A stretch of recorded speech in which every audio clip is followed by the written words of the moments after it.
ஹரே ராமா ஹரே கிருஷ்ணா கிருஷ்ண கிருஷ்ண ஹரே ஹரே.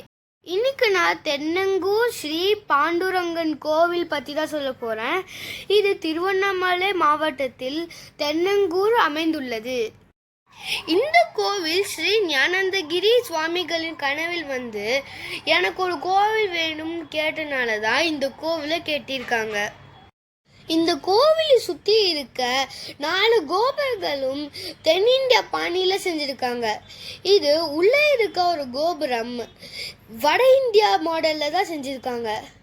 அதுவும் ரொம்பவே வித்தியாசமாக ரொம்பவே சூப்பராக மேலே ஒரு கலசத்தோடு பண்ணியிருக்காங்க. நீங்களே பாருங்களேன் எவ்வளோ சூப்பராக இருக்குன்ட்டு. இங்கே ஸ்ரீ அச்சுத ராஜ பெருமாள் சிலை ஒரு அரிய கண்டுபிடிப்பு. எதனால்னா இந்த இந்தியாவிலே எந்த கோவிலையும் இந்த அச்சுட பெருமாள் சிலை இல்லை. அதனால தான் இங்கே இருக்க சுவாமி 2 கையும் இடுப்பில் வச்சு செங்கல் மேலே நின்று ரகுமாய் அம்மனோடு காட்சி அளிக்கிறார். ஸோ பாய் காய்ஸ், உங்களை நெக்ஸ்ட் நல்ல வீடியோவில் சந்திக்கிறேன். தேங்க்யூ. சப்ஸ்கிரைப்.